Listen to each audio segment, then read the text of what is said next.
SER Podcast.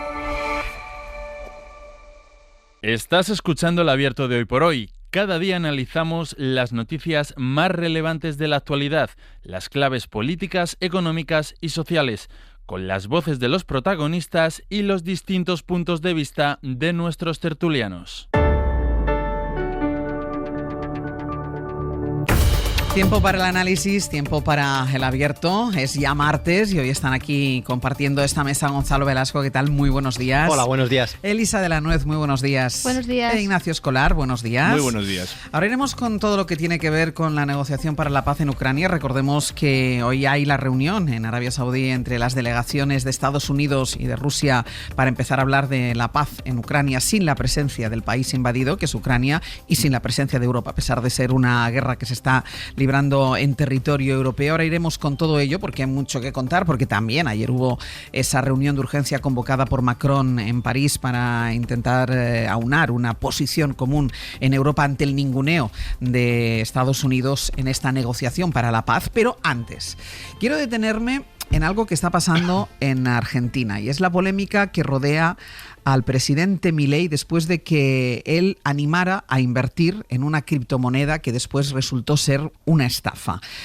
Hay ya un movimiento judicial en su contra, hay denuncias, hay demandas, hay consecuencias también en el mercado bursátil de Argentina, y ayer el presidente Milei dio una entrevista y entre las muchas cosas que dijo que bueno, que invertir en criptomonedas era algo así como ir al casino y que si pierdes, pues ¿a quién le vas a reclamar? Pues que si pierdes en un casino no puedes reclamar. El periodista que le hacía la entrevista le preguntaba si está bien que un presidente promocione cosas así. Recuerden que él puso un tuit en el que decía que ese era un proyecto que incentivaba el crecimiento de Argentina y que lanzaba a continuación su Viva la Libertad carajo. Aquellos que participaron en ello, no solo que lo hicieron voluntariamente, es un problema entre privados, porque acá el Estado no juega ningún rol, digo que eso quede claro, y además lo hicieron voluntariamente. ¿Y está bien que el presidente lo promocione eso? Yo no lo promocioné, yo lo que hice, lo difundí. Bueno, es lo mismo. No es lo mismo, no es lo mismo. Bueno, sacale promocionar, difundir. Está bien que el presidente difunda eso sabiendo los riesgos que tiene. A ver, yo soy un tecno-optimista fanático y tengo una pasión por la tecnología y yo quiero que Argentina se convierta en un hub tecnológico. Entonces, toda propuesta, ¿sí?, que vos te encuentres que pueda mejorar el financiamiento, como es en este caso, digamos para lo que serían emprendedores tecnológicos, o sea, es lo mismo, ¿sabes qué? Es equivalente a cuando vas a la inauguración de una planta. Entonces, ¿qué? Vos sos responsable de que después de lo que sea la operatoria de la planta. Soy un tecno fanático, no es la primera vez que está promocionando, vinculado a las criptomonedas, el presidente argentino, y ese momento en el que dice, no, yo no lo promocioné, yo lo difundí. Le dice el entrevistador, bueno, es lo mismo. Dice, no es lo mismo. Pero es que además hay otro pasaje de esa misma entrevista que mientras siguen dándole vueltas a esa promoción o a esa difusión que hizo para la compra de esas criptomonedas, que insistimos, resultó ser una estafa, bueno, pues en medio de la entrevista entra un asesor del presidente argentino. Escuchen. Es bueno que lo señales como ciudadano, porque tuiteé desde mi cuenta personal. Sí, pero ya te diste cuenta que no, que sos presidente. Bueno, me lo dijiste antes. Pero mi cuenta es mi cuenta personal. Está bien, pero sos el presidente. Fíjate que dice mi cuenta de Twitter, abrila. Economista, sí, ya sé. Ok. Pero sos el presidente. Sí. Y aquí es el momento en el que entra un asesor. Se va hacia el presidente. Sí, no sé cómo venía. Bueno, ok. Sí, estoy... ¿Qué? Sí, yo sé por qué. Susurra algo al oído del presidente. Claro. Ahí se interrumpe la entrevista. Este fragmento no se emitió, ¿eh? Claro, sí, obvio. Sí, yo entiendo, me doy cuenta. Te puede traer un quilombo judicial. Y este es el presentador, el entrevistador. ¿Cómo veníamos? No sé. Y volví a preguntar sobre Libra, qué sé yo. Dale, y sí, vuelvo desde ahí. Es el entrevistador que dice, sí, yo sé, entiende que entre ese asesor, porque dice si no se puede meter en un quilombo judicial, porque insistimos, ya hay demandas contra el presidente por esta difusión que él dio de una criptomoneda que acabó resultando una estafa y que hay miles de personas estafadas porque el presidente de un país recomienda la compra de esa criptomoneda. ¿Qué te parece todo este episodio, Ignacio? Pues que tiene razón en que tiene un quilombo judicial, porque es que hay miles de afectados. La discusión semántica sobre si lo promocionó o no lo promocionó o lo difundió es verdaderamente lamentable. Para tener los datos, el tuit de Milei, donde dice aquí está esta moneda, inviertan en ella, y pone incluso el código técnico para poder invertir, se pone escasos minutos después de que la moneda exista. Es decir, en fin, es la primera noticia que tiene el mundo de que existe esa moneda llamada Libra, esa criptomoneda llamada Libra, es a través de la cuenta de ese economista, esa cuenta personal que dice él, del presidente de Argentina. El entrevistador dice, sí, sos el presidente. Claro, que esta idea de no, yo tengo dos personalidades, sí. En una soy Batman y en otra soy Robin, pues hombre, muy bien cuando tienes 15 años, pero ahora mismo es un poco difícil de vender que hay dos personas distintas, una el economista particular llamada Milei y luego el presidente de Argentina. Y luego el problema más gordo que tiene Milei es que este quilombo judicial, por utilizar los propios términos que usaba su asesor, que le asesoraba bien diciendo no digas tantas tonterías porque esto vale muy bien para el debate público, pero tienes un problema judicial, no solo es en Argentina, es también en Estados Unidos, porque es que la criptomoneda operaba desde allí, con lo cual muchos de los afectados están presentando sus demandas allí. Y allí yo creo que va a tener algún problema más con la justicia del que podrá tener en Argentina, donde es verdad que él tiene una serie de ventajas, de inmunidades que le protegen frente a cualquier tipo de reclamación. Me parece al final, cuando él decía también en esa entrevista, esto es como si vas al casino y pierdes. ¿A quién le vas a reclamar? ¿A quién le vas a reclamar? En fin, es que el problema de todo esto es que él hace esta promoción desde su cuenta como presidente de Argentina, por mucho que ponga economista, y no puede decir ahora que es que no tiene nada que ver con ella. Hay una relación directa entre los que se han hecho millonarios, porque aquí hay 3 o 4 personas que han ganado, calculan 87 millones de dólares con la operación gracias a esto y que son amigos suyos. Y aparte hay antecedentes. Hubo ya un caso hace mucho tiempo, cuando él todavía no era presidente de Argentina, en el que promocionó otra criptomoneda que también acabó cerrando cerrando o quebrando a las pocas horas después de una jugada similar. Subes como la espuma y luego de repente la gente retira el dinero y a los incautos se quedan sin él. En aquella ocasión él cobró por esa promoción. Le pagaron $12.000 por promocionar otra criptomoneda, otro meme coin, otra estafa digital de estas características, que quedó en nada. Pero es que entonces ni siquiera era presidente argentino. Pero es que ahora es el presidente. Esa es la gran diferencia y el enorme problema. De engañar a gente es mucho mayor. Claro. Elisa. Sí, a mí, más allá de lo que dice Ignacio, me interesa destacar algo que está pasando cada vez más, que es esa confusión interesada entre la cuenta institucional y la cuenta personal. Esto lo vemos incluso mucho, en las declaraciones. No, es que yo lo dije. No, yo lo dije en título de que, pero oiga, es que usted como persona es indisociable. Pero esto se ve cada vez más. No, es que esto yo lo dije, pero oiga, vamos a ver, usted no puede disociar las dos personalidades y es evidente que la gente lo percibe como la cuenta del presidente de Argentina, por mucho que usted tenga una que ponga presidente de Argentina, que no sé si la tiene, y otra que ponga Javier Milei. Pero digo porque esto me interesa porque veo que pasa cada vez más, ¿no? Y es la ventaja de decir, bueno, yo juego en un terreno o juego en otro según me interesa. Y creo que eso merece una reflexión, porque es obvio que usted solo puede jugar en un terreno que es el institucional, mientras sea presidente de Argentina. Y la otra cuestión que tiene también que ver es la frivolidad con que este tipo de dirigentes utilizan las redes sociales, ¿no? Que también es una característica de esta época, porque creo que no es casualidad que este tipo de personajes vengan también un poco de los medios, un poco de un ambiente de comunicación donde efectivamente tú a lo mejor, pues es que es interesante, a lo mejor en una tertulia dices esto o comentas esto, pero claro, luego eres presidente, te vas a las redes sociales y con muchísima alegría dices este tipo de cosas. Y creo que también es una reflexión, porque también creo que es muy propio de esta época, donde digamos llegan a presidentes personas que tienen unas trayectorias en los medios que manejan muy bien. El caso de Trump es maravilloso, ¿no? Lo bien que maneja los medios de comunicación, la tele, pero que claro, es que usted tiene una responsabilidad institucional y tiene que comportarse de otra forma. Y me parece que es un signo de los tiempos, efectivamente, más allá de la estafa, que totalmente de acuerdo con Ignacio, esta confusión que tenemos entre la persona pública, la persona privada, cómo manejo las redes, y al final no respondo de nada, ¿no? Gonzalo. Sí, muchas veces además se argumenta que las redes sociales, los avatares de alguna manera no tienen una conexión con el autor, con la persona que está detrás de esos perfiles. Muchas personas, muchos usuarios, de hecho, cambian su nombre y hay una discusión sobre si el anonimato debe ser preservado en todas circunstancias en el ámbito de las redes sociales. Pero en este caso, obviamente, no es un anónimo, está claro quién es y no puede justificarse en que él está jugando un papel distinto como si estuviese en una obra de teatro diferente, ¿no? Digamos que la conexión con su persona es totalmente evidente. Yo creo que esto evidencia que no es un tecnofanático, sino que el tecnopopulismo tiene muchos riesgos cuando desde esa autoridad parece que ilimitada y de esta supuesta conexión directa del líder con el ciudadano a través de las mediaciones digitales, se maneja información, opinión, conocimiento que no está validado, que no está mediado, que no está construido y producido por distintas instituciones. Ya no solo lo hemos como discutido mucho en relación a cualquier tipo de información, pero claro, cuando se trata de información financiera, información económica, no solo son los medios de comunicación económicos, son las instituciones regulatorias. Y las instituciones regulatorias de las que él en el último término es responsable como presidente.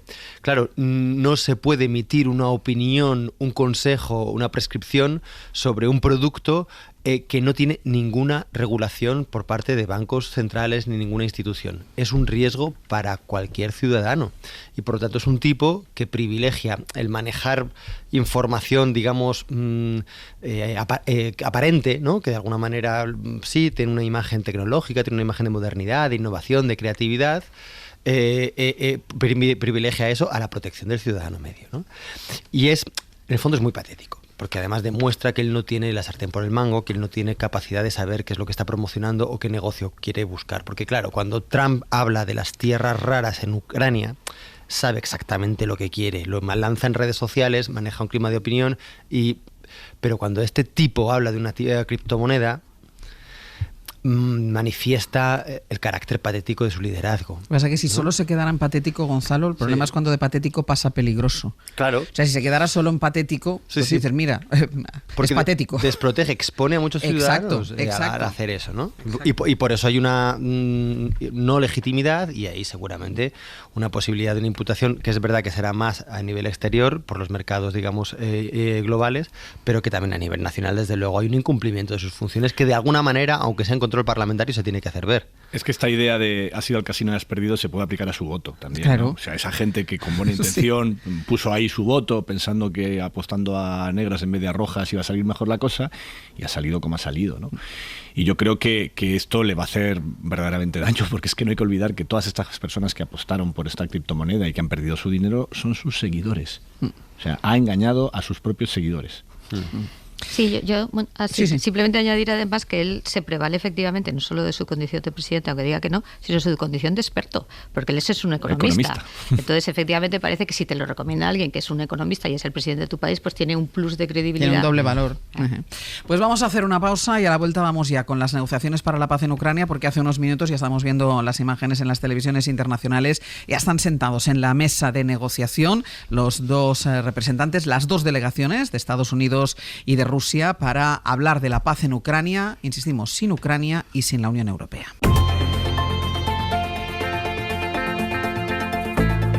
El Abierto. Ser Podcast.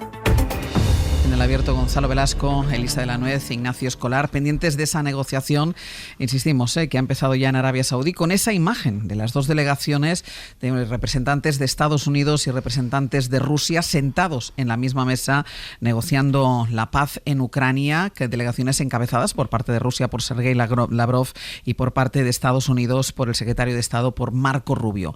Vamos a esperar a ver qué sale de esa negociación, de esa conversación, pero mientras tanto lo que sí tenemos es el resultado de esa cumbre de urgencia de algunos líderes europeos que convocó el presidente de Francia y que se celebró ayer en París, así que vamos hasta la capital francesa. Lucía Riera, buenos días. ¿Qué tal? Buenos días. Lucía, hay un consenso entre los líderes que participaron y el consenso gira en torno de que Europa no puede retrasar más el aumento de su inversión en defensa, también en que deben tener representación en esas negociaciones sobre Ucrania, pero esa es la parte del consenso. Y luego hay otra parte que genera más debate, que es acerca del envío de tropas. Ninguno de los presentes en esa reunión de ayer lo rechazó abiertamente, el envío de tropas a Ucrania, ninguno lo reclama de manera inmediata, pero sí los hay más o menos entusiastas con la idea. Sí, bueno, que de esta crisis salga una Europa más fuerte era el objetivo y la declaración de intenciones que lanzaron los líderes europeos a Donald Trump, a un presidente de Estados Unidos con el que Emmanuel Macron mantuvo una conversación telefónica previa a la reunión, como de unos 20 minutos y cuyo contenido no ha trascendido, y luego mantuvo otra charla posterior. Y después de hablar con Trump, el presidente francés llamó también a Volodymyr Zelensky. El presidente ucraniano coincide con sus socios europeos en que las garantías de seguridad deben ser sólidas y fiables, porque todo lo demás sería un engaño de Rusia para volver a atacar y atacar incluso al resto de Europa. Y en esa idea, la del peligro que corre todo el continente si no se le paran los pies a Rusia, incidió también tras la reunión la primera ministra danesa. Mette Frederiksen ha dicho que los sueños imperialistas de Rusia le hacen temer que un alto el fuego solo serviría para que Moscú se reposicione y vuelva a atacar. También el británico Keir Starmer reconocía que no solo es el futuro de Ucrania lo que está en juego, sino una cuestión existencial para el conjunto de Europa. Por eso, la presidenta de la Comisión Europea, Ursula von der Leyen, y Antonio Costa, presidente del Consejo Europeo, llamaron también a fortalecer la defensa común. El líder polaco, Donald Tusk, animó a sus socios a gastar más. Su país, que es limítrofe con Rusia, ha duplicado su gasto en defensa desde la invasión de Ucrania hace 3 años y ya supera el 4% del PIB. Sobre la mesa sigue entonces la opción de flexibilizar las reglas fiscales para aumentar el gasto del resto de países. Lucía, hay unidad en la defensa del continente, lo comentábamos ahora. Otro asunto es el del envío de tropas a Ucrania, porque aquí los líderes europeos, al menos los que estaban representados en esa reunión de ayer, han mostrado más discrepancias. Sí, lo comentabas, la idea lanzada por Reino Unido de desplegar fuerzas de paz no fue bien recibida por Alemania y esto es lo que respondía Olaf Scholz. Es un debate inapropiado porque todavía no hay paz, una posición compartida por la mayoría de los socios que hizo finalmente recular a Keir Starmer. Ante la hostilidad con la que se presentó Estados Unidos en la Conferencia de Seguridad de Múnich y la iniciativa de Trump para negociar una paz en Ucrania, excluyendo del proceso a la propia Ucrania y a Europa, la relación transatlántica entra en una nueva fase y el secretario general de la OTAN, Mark Rutte, dijo que Europa está dispuesta a tomar la iniciativa para ofrecer garantías de seguridad a Ucrania. La de ayer fue solo una reunión informal para fijar posiciones, así lo dijo también el Elíseo, pero veremos más intercambios y decisiones en los próximos días. Lucía, gracias. Hasta luego. Ya decimos que España es uno de los países que menos cerca se encuentra ahora mismo de la idea de poner soldados en territorio, sobre el terreno, en territorio ucraniano. Guillermo Lerma, buenos días. ¿Qué tal? Buenos días, Ángeles. Pero sí reiteró ayer el presidente del gobierno presente en esa cumbre de París que van a cumplir con ese compromiso de invertir más en defensa. Apuesta Sánchez o defiende desde hace tiempo Sánchez ese mecanismo común europeo para financiar ese esfuerzo y pide esperar para esa misión de paz. Sí, recordaba el presidente del gobierno que Ucrania está aún en guerra, que sigue habiendo soldados defendiendo su libertad y la integridad de su territorio y por eso España cree que este debate, el del envío de tropas de paz sobre el terreno, es prematuro, aún no toca. Y en segundo lugar, insisto, sobre las tropas, es que aún estamos en guerra. Por tanto, creo que lo importante es que seamos conscientes de que estas conversaciones que se van a abrir son conversaciones que no pueden dar como resultado un cierre de nuevo en falso. Sánchez, que no mencionó explícitamente en ningún momento al nuevo inquilino de la Casa Blanca, sí que le lanzó varios mensajes implícitos. Desde París, el presidente reivindicó la fortaleza y la capacidad de la Unión Europea, que dijo debe dejar de subestimarse, una reivindicación que llega después de que la administración estadounidense dejara claro este fin de semana que su intención es minimizar el papel de los 27. Para España, el intento de Estados Unidos de sentar las bases para abrir unas conversaciones de paz es una buena noticia, aunque Sánchez insiste en que ese proceso no puede acabar con un cierre en falso. Por eso la paz, dijo, debe tener condiciones. La implicación de Europa, la implicación de Ucrania, fortalecimiento del orden multilateral, no su debilitamiento y finalmente que Europa salga reforzada, no que nos podamos encontrar dentro de una serie de años con una crisis aún mayor. No se pueden repetir errores del pasado, decía Sánchez, recordando que ya se cerró una guerra en Ucrania con Putin anexionándose un territorio que no le correspondía. Sobre el gasto en defensa, el presidente dejó claro que la intención de nuestro país es cumplir con el compromiso de alcanzar el 2% del PIB. Que Europa tiene que definir de una vez por todas su seguridad y su defensa como un bien público. Y si es un bien público europeo, como por ejemplo el Gobierno de España cree que lo es, entonces necesitamos articular mecanismos mancomunados para poder financiar y aumentar nuestra capacidad de seguridad y de defensa. Ese es el debate. Pero pedía Sánchez abrir ese debate en Europa, el debate sobre cómo financiar un posible incremento ante el nuevo escenario geopolítico. Cree el presidente Ángels que se deben buscar nuevos mecanismos mancomunados porque con la flexibilidad de las reglas fiscales, dice Sánchez, no es suficiente. Guille, gracias. Hasta luego. Bueno, pues ante el ninguneo de Estados Unidos, no solo ninguneo, recordemos la bronca, bueno, más que bronca, el decir que los que están fuera de juego es Europa, que es lo que dijo el vicepresidente de los Estados Unidos en la cumbre que se celebró este fin de semana en Múnich. Bueno, pues ante este ninguneo reclama su puesto Europa, y de momento lo reclama con esa minicumbre de ayer en la que, Gonzalo, ni estaban todos, ni hay un acuerdo, ni sale de ella un acuerdo ni para la financiación de la defensa ni para el envío de tropas. Y tampoco hay un acuerdo sobre la finalidad de todo esto, porque da la sensación de que la Unión Europea no tiene un plan claro más allá de una interpretación moral del conflicto que si no es nunca, digamos, muy pertinente en el ámbito de las relaciones internacionales, donde el realismo más crudo gobierna, pues menos lo es ahora, donde digamos que ese escenario de Ucrania se está convirtiendo en un ámbito de escenificación de dos nuevas ambiciones imperiales, por decir así, de generar una hegemonía que no solamente combina el soft power cultural y financiero, sino también el hard power militar, ¿no? Yo creo que la Unión Europea no tiene, o por lo menos no demuestra tener un plan más allá de tirar el balón hacia adelante.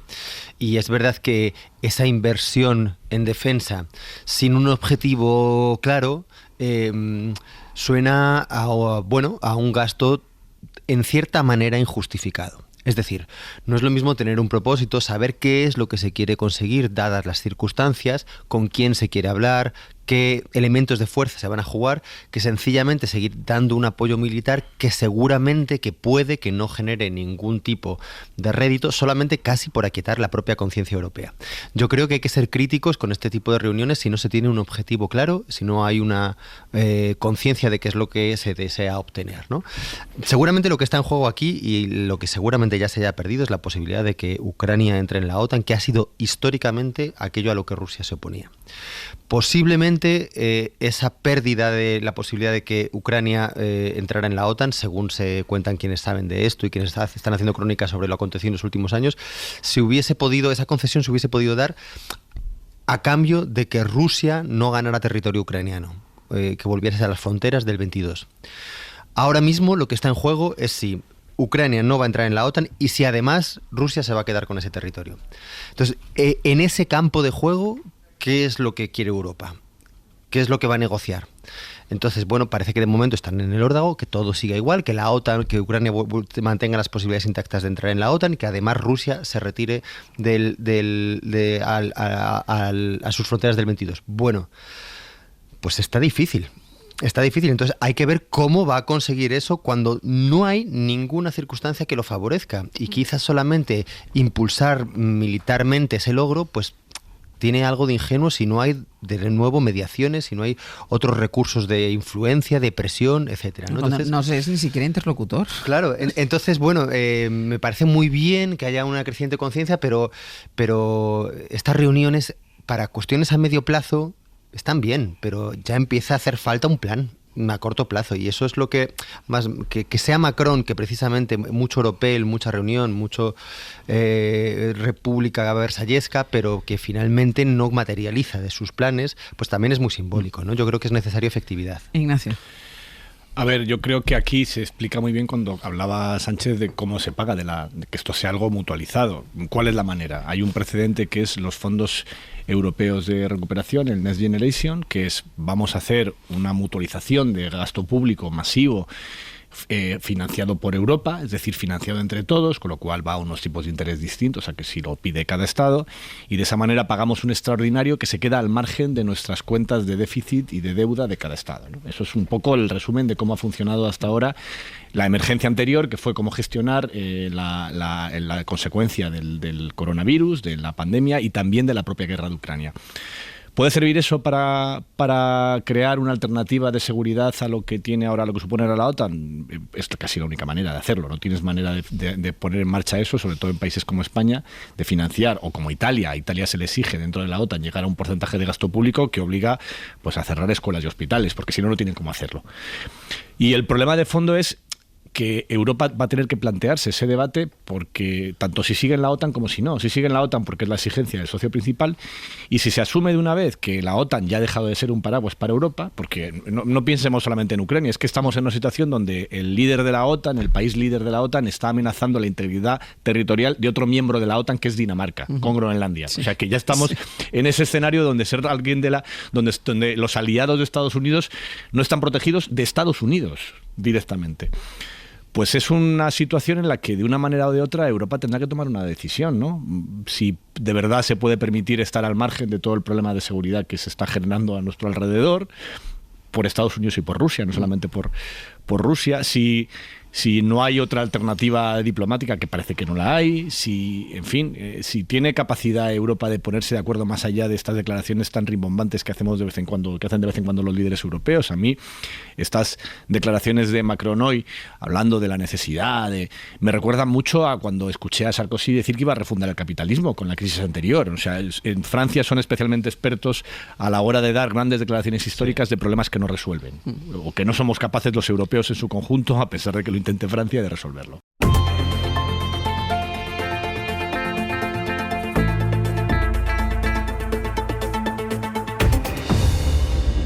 En el abierto, Gonzalo Velasco, Lisa de la Nuez e Ignacio Escolar, hablando de la utilidad de esa reunión de urgencia con algunos representantes europeos, instituciones de la Unión Europea. Estaba también el Reino Unido ante el ninguneo de Estados Unidos a Europa, que está ausente de esa negociación, tanto Europa como Ucrania, de esa negociación que acaba de empezar hace unos pocos minutos en Arabia Saudí entre Rusia y Estados Unidos para poner fin a la guerra de Ucrania. Elisa, que no te habíamos escuchado.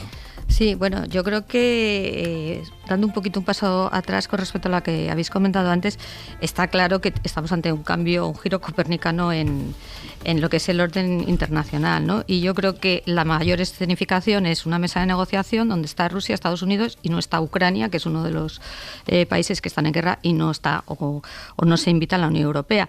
Y me parece muy, muy relevante porque eso obliga a un cambio de todos los actores, lo hemos comentado, un cambio además que está pasando a ojos vistas, que eso también es muy interesante, ¿no? A mí me recuerda un poco la caída del muro de Berlín, en el sentido que es un cambio muy rápido y que obliga a un reposicionamiento de todos. En este caso, me temo que mucho más complicado, porque sencillamente Estados Unidos, digamos, ha renunciado a ese orden multilateral, ¿no?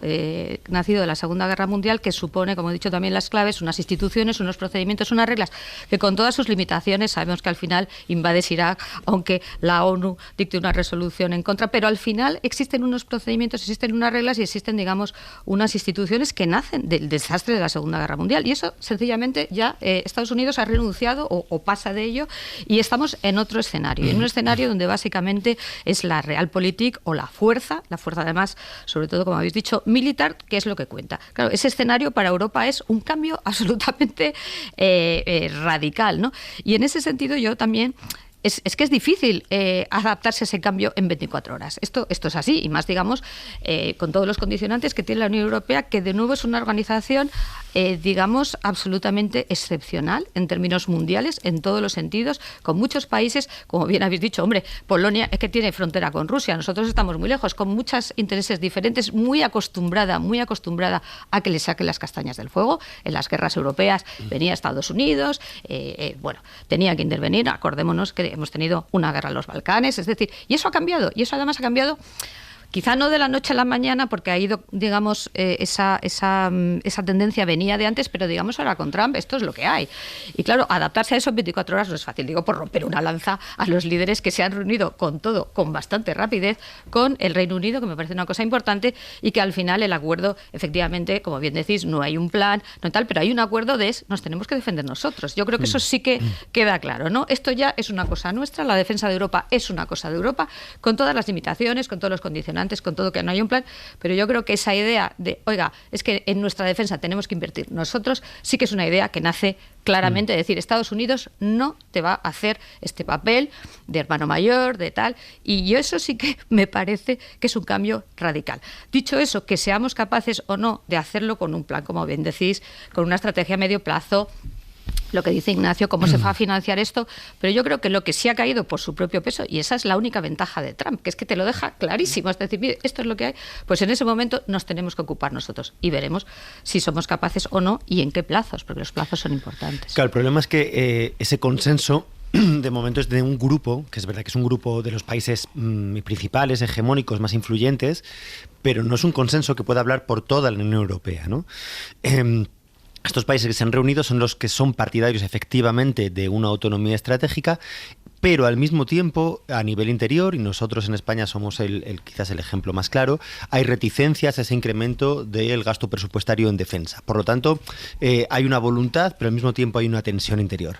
Después están los países que, por ser frontera y sentir la amenaza de Rusia de una manera más firme, digamos que van a empujar por esa inversión en defensa, incluso por la posibilidad de generar un ejército europeo. Y después están los países que, por sintonía con Rusia, defienden o quieren tener las mejores relaciones con Putin y, por lo tanto, son reticentes a esa autonomía estratégica militar.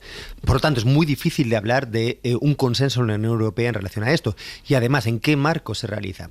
¿Esa autonomía estratégica significa reforzar el atlantismo, tal como viene pidiendo en cierta medida un atlantismo liderado por Estados Unidos, que eso es lo peligroso ahora, claro, como se viene pidiendo desde hace tiempo? Ya Obama pedía un aumento de la inversión en defensa en el marco de la OTAN.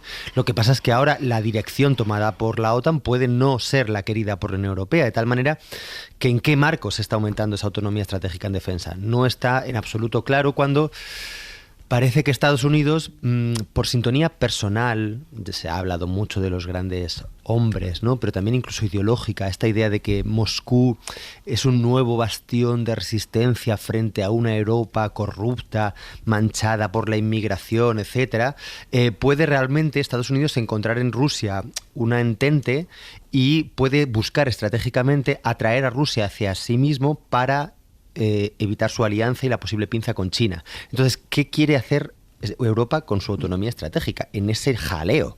O sea, muy bien autonomía estratégica, pero ¿para qué? O sea, no está muy claro en qué marco. Entonces, esos son el tipo de decisiones que hay que discutir y así saber cómo venderlo en el marco interior de cada país, por ejemplo en España, y después cómo convencer a los países europeos que no están totalmente alineados con esta posición. Mira, sobre el gasto militar, para tener más elementos para el análisis, el plan de Trump que exige ese aumento del gasto militar, que plantea dudas sobre cuánto más hay que pagar, sino también, sobre todo, cuándo y cómo hay que hacerlo. Javier Ruizola, de nuevo. ¿Qué tal, Ángeles? ¿Cómo estamos? Empecemos por el cuánto. ¿Cuánto más tiene que gastar España para cumplir con los objetivos de Trump? Sí, la cuantificación la ha hecho la IREF con una cosa que se llama criterio contable OTAN. Con esas cuentas, España gasta a día de hoy unos 19.700 millones en defensa. Es el 1,3% de nuestro PIB.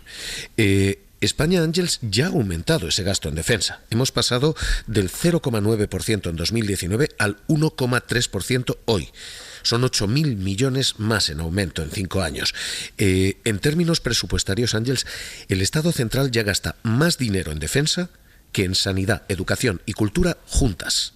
Este es el tamaño de nuestro gasto. Y es cierto, somos los últimos a la cola de la OTAN. Pero la carga presupuestaria ya es considerable, vamos a decirlo suavemente. El compromiso de la OTAN era saltar de este 1,3 al que está España al 2%. Eso significaría pasar de nuestros 19 a unos 36.000 millones en 5 años. Para entender el esfuerzo del que hablamos, España tendría que gastar unos 4.000 millones más en armas cada año durante 5 años solo para llegar al 2%. Claro, pero eso no se queda solo en el 2%, porque recordemos que Trump plantea incluso que el gasto militar sea del 5%. Claro, este es el problema, que Washington sigue moviendo la línea de gol y que ahora ya no te pide un 2, 2, ahora te pide un 5%, y que ya no te lo pide en 5 años, te lo pide ya. El 5% del gasto militar, el 5% de nuestro PIB dedicado solo a armas, y todo ya es tan imposible, Ángels, que eso significaría que en lugar de gastar esos 19, 20.000 millones que gastamos hoy, tendríamos que pasar a 50.000 millones más, para llegar no a estos 20.000, sino a 79.000 millones de euros. Ángels, 50.000 millones más es tal locura, la cifra es el doble de lo que España gasta en subsidio de desempleo, por ejemplo. Para llegar a eso habría que desmontar el estado del bienestar. Esto es lo que está pidiendo ahora mismo Trump. Lo más paradójico, y es ya hasta, de cierta retranca política, es que España gastaría, si nos gastamos ese 5% en armas, lo que nos pide Estados Unidos, más que Estados Unidos. Estados Unidos gasta el 3,5, no el 5 que nos está pidiendo. Así que ahora mismo esa, posibilidad del 5% es sencillamente o baza negociadora o una locura militar. Pero hasta ahora, Javier, estamos hablando solo del cuánto, de lo que exige Trump y la nueva situación. Pero si hablamos del cómo, ¿esto cómo se paga? ¿Esto quiere decir que tiene que haber recortes en gastos sociales? Si hablamos de cosas realistas, vamos a quitar para empezar este 5%, que, insisto, parece una base negociadora, y vamos a hablar efectivamente del 2%. ¿Cómo saltamos de nuestro 1,3 hoy al 2%? Y la pregunta que estás haciendo es la pregunta pertinente. En economía esto lo bautizan como escoger entre tanques y mantequilla. Bueno, pues esto es lo que tenemos que hacer ahora, porque esto se puede hacer de 3 maneras. 1, con recorte a otras partidas de gasto. Se puede atenuar, se puede graduar en el tiempo, pero si tienes que destinar 20.000 millones más a armas, son 20.000 millones menos para educación, sanidad, en fin. Esto, para empezar, es la primera de las opciones. El Ejecutivo lo que está diciendo es, bueno, vamos a crecer más, parte de ese dividendo del crecimiento nos lo llevaremos a defensa. En cualquier caso, probablemente sí, con algunos recortes en partidas de gasto o con menos aumentos de lo previsto. Vía 2 para pagar esto. Créditos. El BEI, el Banco Europeo de Inversiones, tiene ya partidas preparadas, y España está además pidiendo, oiga, flexibilícenme los criterios de deuda, los criterios de déficit. Así que primero pueden ser eso, aumentos de gasto menores en sanidad, en educación. Segundo puede ser esto, créditos. Pero tercero, que es la solución central a esta hora, es una financiación conjunta. No se está hablando de eurofondos, eurobonos ni eurobono militar, pero sí se está diciendo, antes del 20-21 de marzo se va a presentar una fórmula conjunta. Bloomberg ha hecho estimación, son 3,1 billones de gasto bélico el que habría que gastar en la próxima década por parte de los 27, porque lo que dice Bloomberg es, con el gasto que tenemos ahora mismo, quedaríamos no entre el 5%, no en el 2, sino en un punto intermedio, el 3,7%. Así que, Ángels, estas son las 3 vías: o recortes en partidas de gasto, o créditos, o una financiación conjunta de la Unión Europea. Dicho esto, Ángels, hay solo una conclusión unánime. Se ha terminado lo que se conoció como el dividendo de la paz. Aquel dividendo, aquel gasto que tú podías dedicar a sanidad, a educación, porque no tenías que gastártelo en armas. Con Trump, con Putin, esto ha terminado, se acabó el dividendo de la paz. El Instituto Bruegel dice que ese dividendo de la paz en 30 años ha sido de 4,2 billones de euros, el triple que el PIB español. Ese dinero sería suficiente, si no nos lo gastáramos en armas, para descarbonizar todos los edificios de la Unión Europea, todos ellos, dice Bruegel. Bueno, pues ese dividendo de la paz se ha esfumado. A partir de ahora, más tanques, menos mantequilla. Javier, gracias. Un abrazo. Tú lo apuntabas antes cuando hablabas de los fondos de recuperación de la Unión Europea, Ignacio, y lo decía Pedro Sánchez, si consideramos que la defensa es un bien europeo, vamos a mancomunarla, ¿no? Es la única manera de pagarla. Pero fíjate que incluso España tiene una situación más sencilla que otros países. En el caso de Italia, insisto, es que es cerrar hospitales, cerrar colegios. O sea, no tienes cómo hacerlo con los niveles de deuda que tiene Italia o que tiene Francia, por ejemplo, que también está en un porcentaje de déficit público superior al español. Pero es que, aparte de todo esto, yo creo que hay que plantearse desde el punto de vista europeo cuál es el modelo a futuro, porque ¿vamos a seguir dentro de la OTAN? Exactamente qué significa estar dentro de la OTAN. Estar con un aliado que te pone aranceles comerciales, que te amenaza la integridad territorial de países de la Unión Europea. ¿Qué clase de aliado es este? merece la pena plantearse seguir dentro de la OTAN en estas circunstancias, claro. y tiene sentido. Y luego hay otro factor ahí, que es ¿por qué Estados Unidos exige tanto dinero en defensa? No es una cuestión de que necesitemos más armas en el mundo, porque hay más que de sobra. El problema es otro, porque la hegemonía de la OTAN militar respecto a cualquier alianza alternativa es brutal. No, incluso si Europa no mete más dinero en tanques, ya tenemos tanques suficientes dentro de la OTAN contando con los de Estados Unidos. Lo que busca Trump también es activar su industria militar, es decir, que este dinero que Europa gaste, se lo gaste en Estados Unidos. Que esté, lo ha explicado muy bien Javier Ruiz, que este dividendo de la paz que dejamos de emplear en mantequilla, nos lo gastemos en tanques en Estados Unidos. En el abierto, Gonzalo Velasco, Lisa de la Nuez e Ignacio Escolar. Y por cerrar todo este asunto que estábamos abordando ahora, por cerrar de momento, les decíamos hace un ratito que ya estábamos viendo imágenes de esas dos delegaciones de Rusia y de Estados Unidos encabezadas por Sergei Lavrov y por Marco Rubio, ya reunidos en Arabia Saudí. Teníamos dudas de cuándo iba a empezar esa reunión, pero la reunión, Nicolás Castellano, buenos días. ¿Qué tal? Buenos días, Ángels. La reunión ya ha empezado y lo que no sé si sabemos algo hasta ahora. Pues es la foto más simbólica, como dices, en 3 años y un mes desde la última vez que los jefes diplomáticos de Estados Unidos y de Rusia se reunieron por última vez. Fue un mes antes del inicio de la invasión rusa a gran escala sobre Ucrania. En esa imagen que está dando la vuelta al mundo a la que te refieres, se ha visto hace unos minutos a los rusos sentados a la izquierda y a los americanos a la derecha del anfitrión del encuentro, de los sauditas. Recordemos, uno de los países de más dudosa credibilidad en materia de respeto a los derechos humanos de todo el mundo. Sin Ucrania y sin Europa en la mesa, los dos jefes de la diplomacia rusa y americana vuelven a evocar la época de los imperios y se sientan hoy en negociar sobre el futuro de los ucranianos, ignorando completamente a su gobierno. Por si quedaban dudas del desprecio a Europa o de la marginación, como lo define esta mañana Le Monde, esta noche el negociador ruso encargado de la parte económica, Dmitriev, elogiaba así a Donald Trump.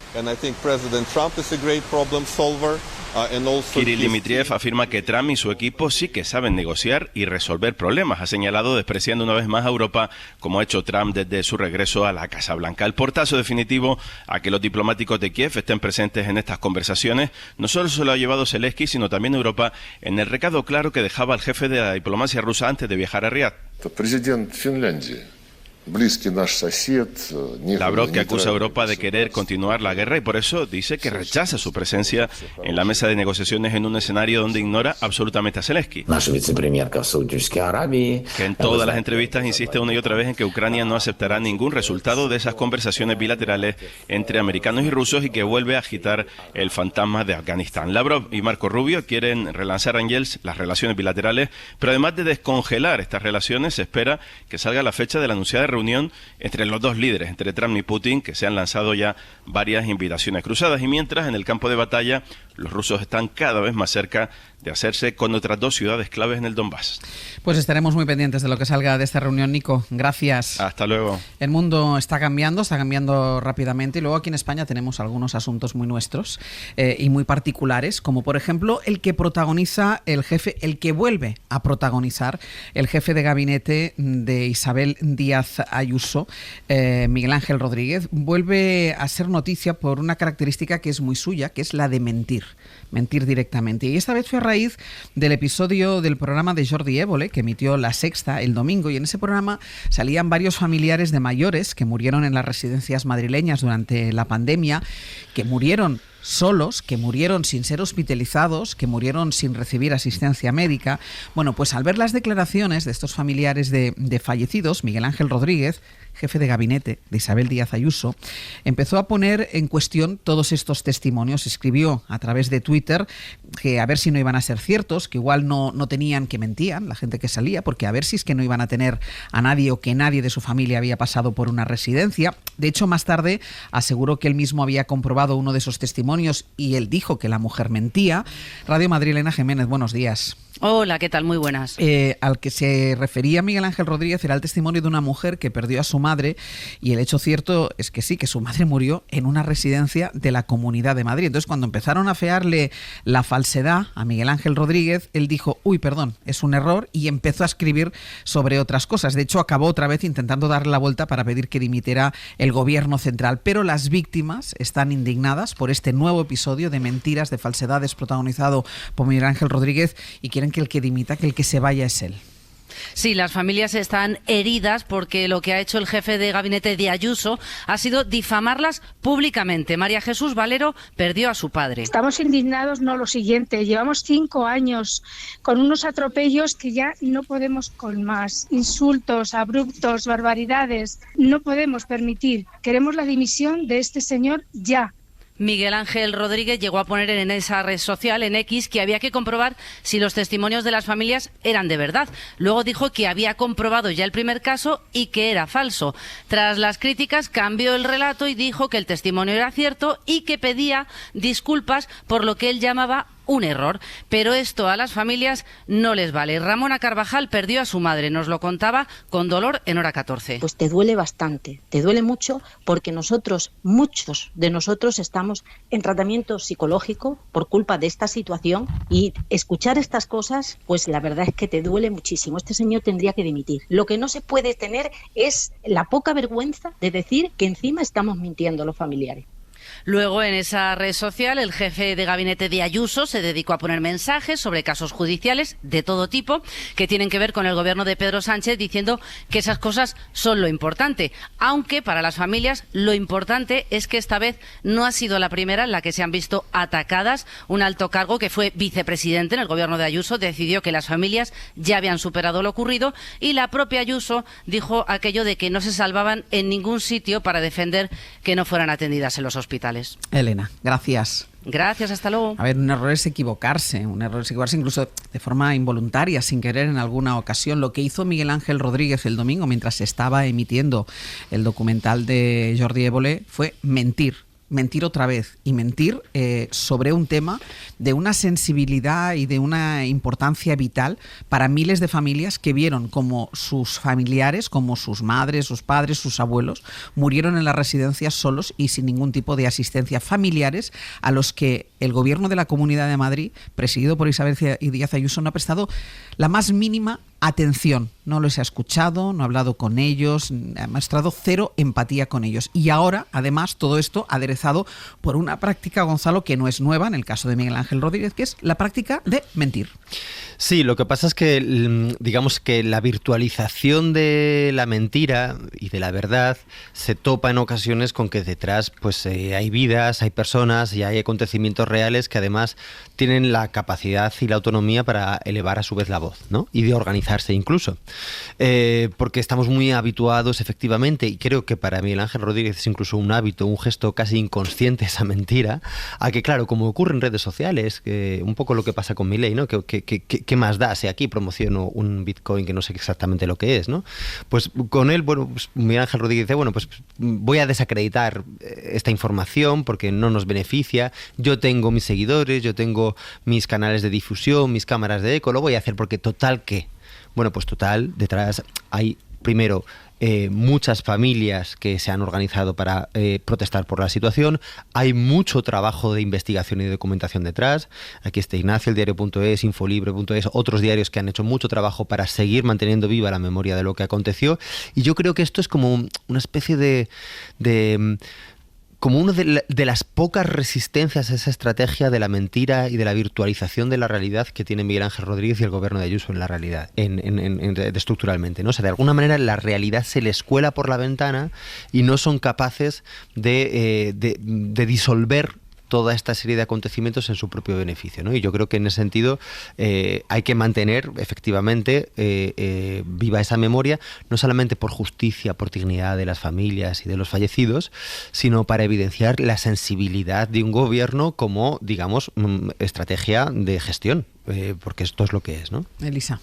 Sí, bueno, yo creo que efectivamente este personaje es un personaje realmente muy peculiar, muy dañino desde el punto de vista de la política española, pero me gustaría resaltar que cuando de alguna forma se le contrata como jefe de gabinete de Ayuso no es a pesar de esto, sino precisamente por esto, ¿no? Porque parece que, oiga, es que no sabemos quién es. Sí sabemos quién es y sin embargo, digamos, se asume que es un buen jefe de gabinete porque me imagino que se piensa que el estilo de comunicación o de política que va a hacer, pues conviene, ¿no? Y yo creo que eso es importante porque, digamos, todos estos errores, estas mentiras, esto es algo que de alguna forma se asume y creo que se asume en concreto por el gobierno de Díaz Ayuso como algo que genera rédito. y que bueno, pues se puede hacer, ¿no? Y en relación con otra cuestión que dice Gonzalo, que es muy importante, la estrategia de desprestigiar al denunciante, sobre todo cuando hay un tema tan grave como este, que puede dar lugar a responsabilidades políticas muy grandes, es una estrategia muy común. Yo estaba aquí apuntando la del Jack 42, porque es que me recordaba, ¿no? ¿Os acordáis? Evidentemente hay una responsabilidad política, vamos a decirlo así, clara, no hablo de las judiciales, pero lo primero es desprestigiar a los que te dicen, ¿os acordáis, no? El tema de la identificación y tal. Entonces, hombre, aparte de una enorme falta de empatía, como bien decís, es una estrategia muy miserable, vamos a decirlo así, ¿no? Porque estas personas legítimamente aspiran a que se le den explicaciones, a que se le dé información, a exigir las responsabilidades, insisto, que procedan, y lo primero que haces es deslegitimarlas, desacreditarlas, ir contra ellas, e insisto que como estrategia me parece realmente tremenda, porque como bien dices, hay personas detrás y personas que han tenido un drama. Es una violencia.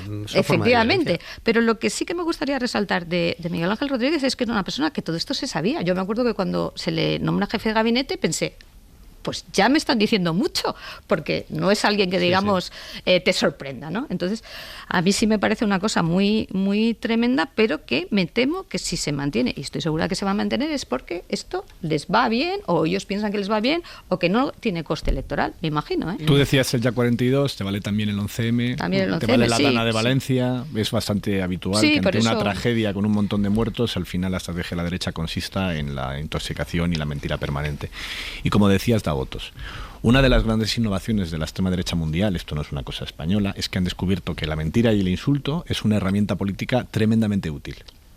Muy útil. Y que funciona. Por eso digo, que es muy útil, que funciona. Es decir, que esto de que si el fin justifica los medios, esto es un medio tremendamente eficaz para conseguir los fines. Al menos en esta ocasión ha pedido disculpas Miguel Ángel Rodríguez cuando se dedicaba a mentir sobre el trabajo de periodistas de esta casa, o del País, o de mi periódico, del diario.es, el periódico con el que trabajo. Nunca rectificó las mentiras. Nos acusó de estar intentando colarnos encapuchados en la casa de Ayuso, o acusó a los compañeros del País de estar acosando a menores de edad. Todo eso lo ha hecho impunemente y no ha pedido disculpas jamás. Y es alguien que hay que responsabilizarle, no a él, porque yo creo que él ha demostrado durante todos estos años que no podemos esperar otra cosa de él que mentiras. Ha mentido incluso ante el Tribunal Supremo como testigo, o sea que, en fin, no vamos a pedirle otra cosa diferente a Miguel Ángel Rodríguez. Yo le pido responsabilidades al Partido Popular, a Isabel Díaz Ayuso y a Alberto Núñez Feijóo, que son los responsables últimos de todo esto, porque este señor tiene el poder que tiene porque se lo ha dado a otra persona, y se lo ha dado a un partido político, que es el Partido Popular. Que cuando estábamos, al final todo está muy conectado, ¿no? Porque no hay mucha diferencia entre lo que está pasando con Trump en Estados Unidos, lo que está pasando con Milei en Argentina y lo que está pasando en Madrid con Isabel Díaz Ayuso, que es la responsable última de todo esto. Sí, las prácticas de silenciamiento funcionan en muchos escenarios comunicativos y yo creo que son una forma de violencia, y es necesario radiografiarlas bien. Es decir, incluso si él rectificó y dice, bueno, no, es verdad, este caso está confirmado, me equivoqué. Pero claro, ya induce la sospecha. Y ya sabemos que además en este escenario de la posverdad la sospecha ya es importante, porque supone la autoridad para deslegitimar la verdad, ¿no? Y por lo tanto, otras personas pueden decir, no, pues a lo mejor estás exagerando, son pequeñas microagresiones que cada una de ellas no son una negación de la verdad como tal, pero que inducen un cierto escepticismo estructural. Y eso a su vez provoca un efecto secundario, que es muchas veces el ahogamiento del propio testimonio. Es decir, que muchas personas que pueden querer dar cuenta de lo que les pasó, renuncian a hacerlo de antemano por la posibilidad de que la propia institución no les vaya a creer, y por lo tanto buscan medios alternativos, o se resignan, o sencillamente renuncian y guardan su dolor de una manera privada porque creen que es algo privado y no público, ¿no? Entonces el papel de alguna manera de este tipo de la portavocía que ejercen los medios de comunicación en este caso es recordar que esto no es solamente privado, que esto es algo público, que esto es algo político, y que por lo tanto no debe reducirse a ese ámbito de la intimidad, y que ese miedo al no ser escuchado debe ser superado de una manera colaborativa y conjunta, ¿no?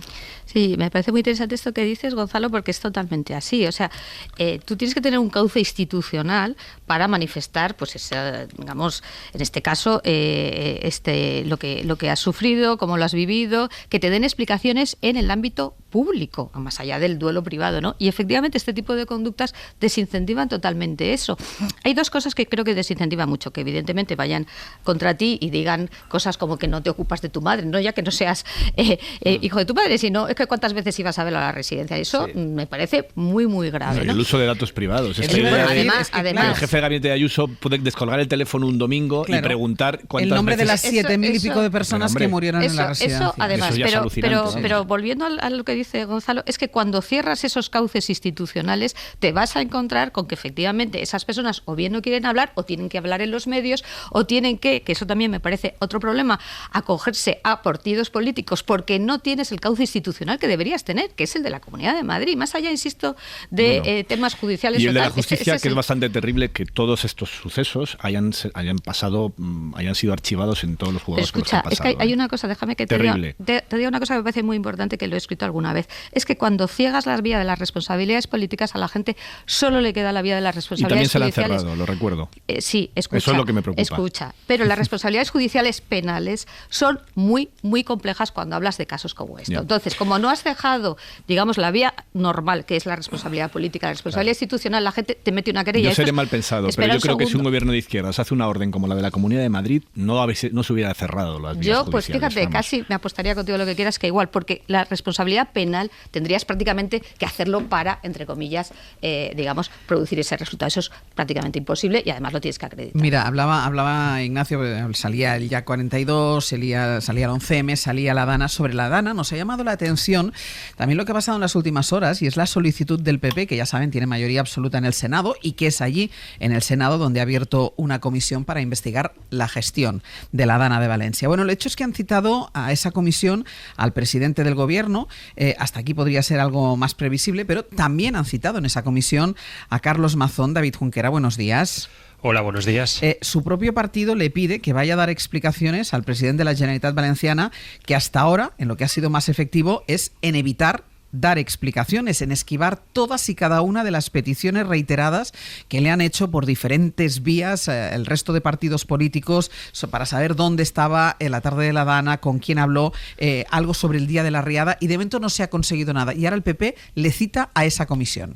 Bueno, Mazón está en la lista, sí, pero a partir de ahí no tiene pinta de que el PP vaya a querer apretarle mucho. Para que os hagáis una idea, el Grupo Popular ha pedido abundante documentación, pero de momento no se ha preocupado por reclamar la agenda, las llamadas o la actividad del presidente el día de la tragedia. Lo cierto es que su citación ya va a suponer exponerle a las preguntas o a las peticiones de información del resto de grupos, pero hay que tener en cuenta que los populares manejan a su antojo el Senado y por lo tanto también van a manejar a su antojo esta comisión. Una comisión que parece que va a estar más preocupada por las responsabilidades del gobierno central que por las responsabilidades del gobierno valenciano, porque van a llamar a Mazón, sí, pero también se va a llamar a Pedro Sánchez y a media docena de ministros: Montero, Alegría, Grande Marlaska, la exvicepresidenta Rivera o la delegada del gobierno Pilar Bernabé. Además, el PP reclama muchos datos al Ministerio de Transición Ecológica, a Presidencia, a EMET o a la Confederación Hidrográfica del Júcar. A la Generalitat le piden el registro de todas las comunicaciones y las alertas hidrológicas que se registraron en el CECOPI. La del Senado es la primera comisión de investigación sobre la Dana, que va a empezar a acelerar sus trabajos. Hay otras pendientes, tanto en el Congreso como en las Corts Valencianas, aunque esta del Senado, como veis, va a tener todo el sello del Partido Popular. Junquera, gracias. A vosotros. Porque en el Senado tiene mayoría absoluta. No le queda otra, Ignacio, que citar a Mazón. Es evidente que si citas al presidente del gobierno, ya sería de aurora boreal que citaran al presidente del gobierno, toda una lista de ministros, y dejaran a Mazón fuera de la convocatoria. Sí, ya sería, en fin, alucinante. Bueno, todo es posible. Todo es posible, pero fíjate que al final la estrategia es bastante clara. El Partido Popular ha intentado responsabilizar, acordaos de todo lo que hizo con Teresa Rivera, que casi pone en riesgo su nombramiento como vicepresidenta de la Comisión Europea, porque la querían hacer responsable directa de todo esto. Claro, es tan nefasta la gestión de Mazón, que se resume en dos palabras: el ventorro, no hace falta decir mucho más, ¿no? Es tan nefasta, es tan terrible, que la única manera en la cual el Partido Popular puede contraatacar es el todos son iguales. Esto es culpa de todo, lo han hecho todos mal, y nosotros lo hicimos mal, pero fue una persona que solamente es el presidente autonómico de Valencia y ya cuando toque convocar elecciones lo quitaremos. Pero al final vuelvo a la responsabilidad de cada partido. Si tú consideras que Mazón lo hizo mal, Si tú consideras que Mazón, que además es evidente que lo hizo mal, y el propio partido ha pedido cosas diferentes a las que Mazón ha ido aplicando durante todos estos meses, lo que tienes que hacer es forzar la dimisión y la salida de Mazón, que es presidente de la Generalitat Valenciana, porque su partido, el Partido Popular, lo soporta. No lo hacen porque saben que si le tumban como presidente autonómico, pueden perder todo el gobierno, porque claro, tendrían que negociar con Vox una nueva investidura. No tienen un candidato que le guste a Vox, porque el que prefiere Alberto Núñez Feijóo, que es la alcaldesa de Valencia, no le gusta a Santiago Abascal, y eso puede provocar una repetición electoral donde habría serias dudas de que la derecha volviera a gobernar la Comunidad Valenciana. Entonces, en esa situación, pues aguantan a Mazón, sabiendo, como saben, que su gestión ha sido pavorosa, que miente más que habla, como se demostró la semana pasada. Tuvimos un episodio para no creértelo, ¿no? Manipulación de unos audios para dar a entender algo distinto de lo que decía la llamada, cortarlo convenientemente para dar solo unos trocitos, convertirlo en titulares tremendos en los medios de comunicación afines, para que luego después se viera con el audio completo que era justo lo contrario a lo que había dicho la Generalitat Valenciana, que la conversación con la EMET le habían avisado que lo peor venía después, no que estaba todo arreglado. Claro, en estas circunstancias los llevas al Senado a hacer ¿qué? ¿Vas a preguntarle a Mazón que cuál es su mayor defecto y él dirá que es muy perfeccionista? O sea, ¿cuál va a ser exactamente la comisión de investigación? Claro, y tú recordabas ahora la semana pasada lo de los audios, pero la última ha sido las Corts Valencianas, en la oposición, el Partido Socialista y Compromís están hartos de pedir una insistentemente cantidad de documentación para acreditar pero lo que fíjate hacía. que él no quiere enseñar, por ejemplo, no quiere enseñar la factura. Y hay mucha gente que dice, no, es que va a salir lo que tomaron. No, yo creo que lo que puede salir en la factura es la hora del recibo de la visa. Claro. ¿Cuándo se pagó? ¿Cuándo salió del Ventorro? Claro, y lo último. Y eso es lo que no quiere que sea público. Y lo último Mazón ha sido pedir el trayecto que hizo el coche oficial o los trayectos que hizo el coche oficial durante esa tarde, y al final lo que ha acabado entregando es la hoja de dietas del chofer del último mes. O sea, cuando ni le piden siquiera las de esta llamadas semana. y entrega la factura de lo que ha pagado. Exacto. Es toda una tomadura de pelo permanente. Sí. Gonzalo. Sí, es que poco más que añadir. O sea, esa estrategia de la equidistancia, de todos estaban más o menos, todos tienen la misma responsabilidad, todos estaban ausentes de supuestos, cuando de alguna manera el encadenamiento de responsabilidades delegadas por parte de agencias, ministerios, funciones públicas que de alguna manera avisaron, hicieron su papel, que no fue escuchado por quien tenía en último momento la decisión, pues está totalmente claro. Que concurran aquí ministros que sí son los responsables últimos de agencias y determinadas instancias de mediación que también actuaron, pero es una manera de decirles, usted también, igual que estaba en el Ventorro, usted estaba en Bruselas, usted estaba en el despacho, usted estaba ocupándose de... Y no es el caso. Es una manera también de tergiversar cómo funcionan estos engranajes y de desmentir y desoír todo el conjunto de información que ha ido saliendo en los últimos meses. Espero que al menos quienes participen sean capaces de exponer esa información y esas evidencias de una manera que dificulte la victimización de Mazón, porque estoy seguro que veremos un teatro de la victimización absoluto. Elisa.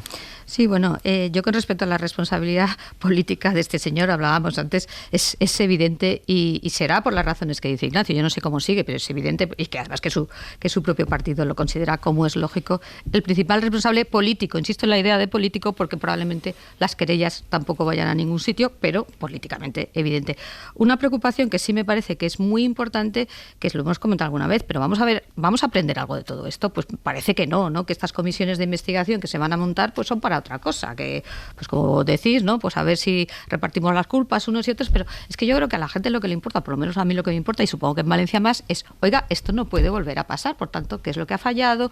¿Quién tenía que hacer qué? ¿Cómo podemos hacer que esto no vuelva a pasar? Y se ve que esa conversación o ese debate no lo vamos a tener en ningún momento, y eso sí me parece realmente tremendo desde el punto de vista de los ciudadanos. Déjame que haga una pequeña propaganda de una cosa que hemos hecho en Hay Derecho, que es sencillamente una web sobre la DANA explicando todos los organismos, todas las competencias, todos los planes, sencillamente para que la gente sepa. Pues ¿Pero esto de qué va? Pero, efectivamente, porque dices, pero vamos a ver, y lo que sí que está claro, yo creo que esa es la percepción ciudadana, es que no se está haciendo nada para que esto no vuelva a pasar. Claro, pero Elisa, es difícil abrir el debate o la conversación sobre qué hay que hacer para que esto no vuelva a pasar si una parte del protagonista de la conversación no explica lo que pasó. O sea, es difícil subsanar errores si no sabes exactamente lo que pasó. Por eso digo que nosotros nos hemos molestado y ha sido un trabajo en intentar hacer la cronología de los hechos, digamos, en base a lo que se sabe, y lo más importante, digamos, del mapa de organismos, de entidades, de tal, lo que digamos tendría que haber funcionado y no funcionó. No, y yo quería poner un ejemplo de esto que decía antes, de qué hubiera pasado si una irresponsabilidad de este tipo ocurre con un gobierno de izquierdas. Y hay un ejemplo muy concreto en la historia, que es qué pasó con el incendio de Guadalajara, en la que una jueza imputó a medio gobierno de la Junta de Castilla-La Mancha, entonces en manos del PSOE, acusándoles de ser responsables de los muertos que había habido en ese incendio. ¿Qué pasó con aquella historia? Esa historia fue protagonizada, sí, se archivó, después de un montón de años de instrucción, que protagonizó una jueza llamada Concepción Espejel, que ahora está en el Tribunal Constitucional, nombrada por el Partido Popular. Querida Concha, como llamaba muy bien tú recuerdas, a la luego presidenta María Dolores de Costera. ¿Qué pasó? Concha. ¿Qué pasó? Pues eso, una instrucción de años que después fue archivada completamente porque el siguiente juez que llegó dijo esto es un disparate. El responsable del incendio es unos campistas que han hecho un fuego para cocinar y se les fue de las manos y cometieron una irresponsabilidad tremenda. Murieron varias personas en el equipo, en el dispositivo para apagar el fuego, y una jueza imputó a un montón de cargos políticos del gobierno del Partido Socialista de Castilla-La Mancha para contar una causa política a que el gobierno perdió las elecciones después, y esa jueza después fue promocionada por el Partido Popular. Eso es lo que digo, que esto que tú dices de que cuando es un gobierno de izquierda no ocurre... No hay tantas queridas Conchas. O sea, bueno, pues es majestad constitucional. No, lo sé perfectamente. Vale. Y estuvo a punto de juzgar a la Gürtel y no lo hizo porque fue apartada por sus propios compañeros. La recusaron y sus compañeros dijeron que se Sí, pero sigue siendo jueza en activo, después de todo eso. Dejadme lo último que está en agenda, porque hoy llega a la mesa del Congreso la iniciativa que enfrenta al PSOE y a Sumar, aunque PSOE y Sumar nieguen que haya crisis, incluso lo nieguen con un abrazo con cierta sobreactuación, vamos a decir. Además de Sumar, hay más iniciativas en este sentido sobre la tributación del salario mínimo interprofesional, porque se califican hoy las iniciativas de varios partidos para eliminar esta tributación. Josué Coello, buenos días. ¿Qué tal, Ángels? Buenos días. Porque el PSOE sigue defendiendo que el SMI ha subido lo suficiente en este tiempo como para tener que tributar por el IRPF, que no se están subiendo impuestos, que lo que se ha subido es el sueldo que se percibe, el salario mínimo interprofesional, pero su socio de gobierno, Sumar, parece dispuesto a unirse al PP para tumbar la iniciativa si los socialistas insisten, y parece que lo hacen, en seguir adelante. Sí, y cualquiera lo diría, después del numerito que vimos anoche entre María Jesús Montero y Yolanda Díaz, coincidieron en la presentación de un documental que se podría llamar Besos, Abrazos y un Impuesto, y allí quisieron dejar claro que a pesar de los mensajes cruzados de los últimos días, a pesar de las diferencias, se quieren mucho. Pensamos de manera diferente, pero nos queremos. La quiero mucho a María Jesús Montero. Y en relación con el gobierno, como siempre, puede haber discrepancias puntuales respecto a una materia, pero siempre la receta es diálogo, diálogo y diálogo. Forzado o no, esos besos y abrazos en la forma está muy bien, pero en el fondo nada ha cambiado. El PSOE sigue defendiendo que el SMI tiene que tributar y Sumar defiende que no tiene que tributar. Así que los mensajes ayer incluso también se cruzaron. María Jesús Montero por la tarde, Yolanda Díaz por la mañana. Estos salarios tributaban ya el año anterior, por tanto nosotros en ningún caso subimos impuestos. Lo que piden algunas formaciones políticas es bajar. Es que el criterio lo ha cambiado el Partido Socialista. Todos los años, mientras llevo siendo ministra y hemos subido el salario mínimo, el Ministerio de Trabajo le pedía la exención y hasta el día de hoy ha sido así. Y entre Arrumaco y Arrumaco, el Partido Popular ha olido la sangre y asegura Ángels que apoyarán cualquier iniciativa que suponga eximir este IRPF del SMI, incluso dicen si es una iniciativa de un partido de izquierdas. Y nuestra posición con respecto al voto, usted entenderá, de la posición del Partido Popular, le puedo adelantar que es afirmativa.